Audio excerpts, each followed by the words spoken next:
Monsieur le président, madame la ministre, monsieur le président de la commission des lois, s'il est revenu, mes chers collègues, nous avons adopté à l'unanimité la semaine dernière un texte essentiel permettant d'améliorer le mandat des élus locaux grâce à un grand nombre de dispositions concrètes et bienvenues. Aujourd'hui, c'est le volet sécuritaire qui nous réunit, sujet ô combien important. Cette proposition de loi est attendue de très longue date et en cette période de crise de l'engagement, il était nécessaire de proposer de nouvelles solutions pour protéger les élus dans l'exercice de leur mandat. Un texte malheureusement rendu nécessaire par les récents drames qui se sont succédé ces derniers mois et par la hausse des violences, injures et incivilités envers les élus locaux.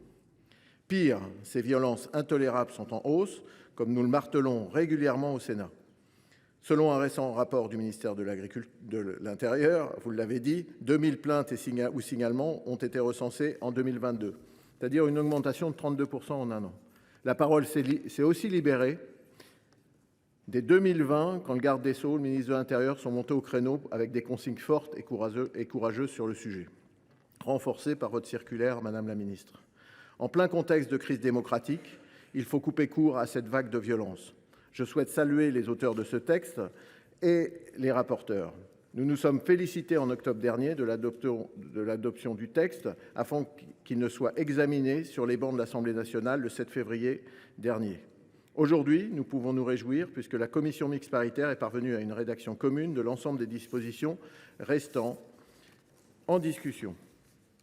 Nous regrettons le rejet de l'allongement des délais de prescription en cas d'injure et de diffamation publique envers des personnes dépositaires de l'autorité publique. C'était pourtant une bonne avancée et nous espérons que le Gouvernement pourra s'en emparer. Le texte issu de la commission mixte paritaire reprend largement les apports du Sénat. Je pense par exemple à la mesure permettant la répression pénale de toute atteinte à la vie privée des candidats à un mandat électif. C'est une bonne chose. Saluons ce travail collectif qui permet d'aboutir à un texte concret, efficace et ambitieux. Il aidera utilement nos élus dans l'exercice de leurs fonctions. Madame la ministre, il s'agit de poursuivre les efforts en faveur de la protection des élus. Ils œuvrent au quotidien auprès de leurs administrés, ne ménageant ni leur temps ni leur peine.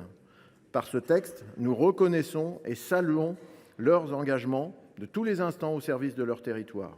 Nos élus peuvent compter sur notre entière mobilisation à leurs côtés et cette proposition de loi en est une preuve supplémentaire. Il s'agit désormais de les accompagner au plus près de leur mandat en s'assurant que l'ensemble des services judiciaires, administratifs et étatiques mettent en œuvre toutes les mesures pour les protéger. C'est simple, si nous voulons dissuader les fauteurs de troubles et de violences, il faut punir plus fort et punir systématiquement. Nos élus attendent de la fermeté et cette loi le permettra. Mes chers collègues, vous l'avez compris, notre groupe soutient avec force ce texte si important pour nos élus locaux et s'en félicite. Merci mon cher collègue. Pour le groupe de l'Union centriste, la parole est à présent